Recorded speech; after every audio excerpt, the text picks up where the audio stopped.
Is eating mushrooms or all sorts of things that can create LSD in the brain, or well, that hormone, that or whatever substance that is that allows you to experience certain so-called metaphysical experiences, would that be worth it? See, this could be a tricky question because many people will rush to interpret it one way or another.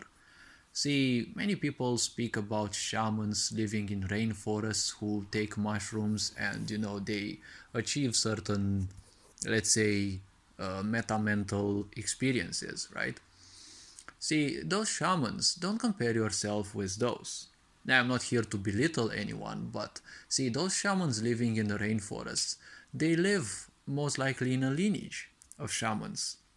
Anyone there who is a shaman, most likely their parents and their forefathers were also a shaman. And if we take into account genetical evolution, each generation will be slightly better than the previous. So the shamans of today most likely are a bit more attuned, or they have a little more, or let's say they have a certain mastery of their own body. This is something that we have to take into account. A lot of people are basically miserable and they can barely handle their own life.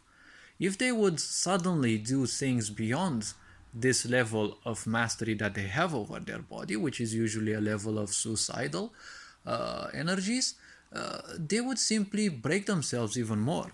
So, if ending up in a psychiatry ward as a probably incurable patient who wants to become, a black market organ donor or something like that, well, feel free to go down that way.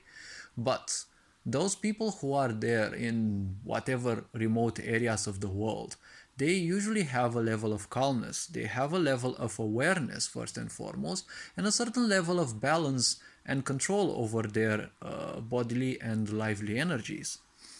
See, with most people in this world, you have people who are conscious and unconscious. Most people are unconscious. These unconscious actions are like usually 95% at least of most people's lives. When someone is speaking to you, if you're listening to them, you're gonna make some logical assumptions. That makes sense to me, that doesn't make sense to me, etc. So your logical side is more or less that which is, well, the biggest part of your, let's say, conscious awareness. Because when you're making use of your logical side, you're making use of it consciously or unconsciously, but when you're making decisions, it is best preferred to do it consciously, else you're nothing else but prey to, circumstance. So if we think about it, all these mushrooms and the such do is shut down your logical side. Once they shut down your logical side, they also shut down, well, kind of the only part that many people can use consciously. So once you're in that trance, without any level of awareness and without any level of mastery over your energies in your body, you're nothing else but prey to circumstance because you're fully unconscious. What you're gonna see is basically real, it is real, but you don't know whether it is your full imagination, whether it is nothing else but decluttering of the brain, of the mind, because everything in this body declutters, right? Or whether it is some genuine stuff that you're actually seeing. But, as I said, with your brain being shut down, your logical side being shut down, of course, well, you won't be finding any meaning to those. You can't describe those, you can't do anything because, as I said, spiritual means everything that is beyond this physical body. So at the same time, beyond the brain, beyond the mind. Now, whatever it is beyond the mind, at the same time, it is, well, impossible to simply grasp with meaning because it is beyond meaning. So that is why spiritual is always within. People say about, out of body experiences. See, out of body experiences aren't necessarily spiritual. They are occult practices and they don't have much of a spiritual benefit. See, occult, as of what I've heard, it always handles energies. So it always handles physicality. Spirituality is that which happens beyond physicality. Pulling out one of your dimensional bodies and experiencing things outside of the physical body that you live. See, it doesn't have any spiritual meaning. Everything that is spiritual you can experience from within this body, so you need to be in this body to experience, obviously with a certain level of mastery. But the point is, once you pull a certain body out, you will have certain experiences, but they won't be much worth to your, let's say, spiritual journey. They are nothing else but physical energy manipulation, because whatever body you pull out, your mental body, psychological body, these are still physical bodies.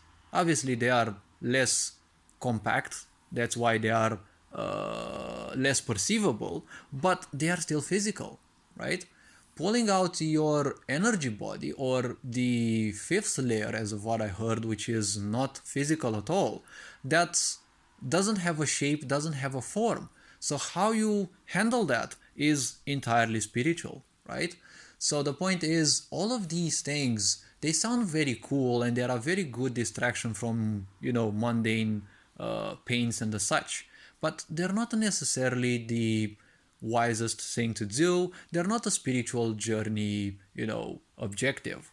Sure, if people want to do those, there are people who can actually train them, but most likely those people aren't those people who, they sell you meditations on YouTube or online, for a certain fee. You have to be a bozo to actually buy meditations from someone to, like meditations to make money. Come on, you're definitely not a bozo. Okay, only bozos believe that they can buy meditations from people to, constantly think about those, and, you will attract money. No, no, no, no. Only action will attract money. Not listening to some kind of voice telling you certain things, just fooling you around. And as you stay calm, listening to those, you are no longer paying attention to the clutter of your mind, so it is an awesome distraction. It makes you feel that you actually have a certain progress, but there is no progress. If you don't work towards your objectives, you're not going to achieve anything. That is what I'm saying. Spirituality can easily be confounded with imagination if you don't have a certain level of awareness. If you practice certain spiritual things without awareness, you will start hearing certain voices, you will start seeing certain things. And well, to me it happened naturally. I didn't need to do any spiritual practice, but the point is, there were certain situations in which I was capable to do certain things, and luckily, or let's say from a certain standpoint, probably even karmically, I'm not sure what I was in previous lifetimes, but I was never freaking out. Nothing of those experiences ever moved me. It felt as if I was already way too accustomed to those, although it only happened in a short period of my time, and well, afterwards it seems the magic is not fully over, but no such manifestations happened again. Or well, they weren't as often as that specific time frame. So all I'm saying is, make sure that you live your life. Spiritual levels will be acquired with a certain mastery, and obviously that can also be acquired in time. But make sure you clean out the gunk in your life, because if you're a miserable person because, well, you're surrounded by toxic environments and people, don't try to do things beyond that level, because you might end up as an incurable patient in a psychiatry ward or something like that. Some of these practices, if you don't have experience, they can even cost your life. And all this being said, hopefully this video was introspective enough. You're appreciated, take care, and well, this being said, I'm, well, waiting for you in the previous video. See you then. Until next time, Ferencan Board signing out.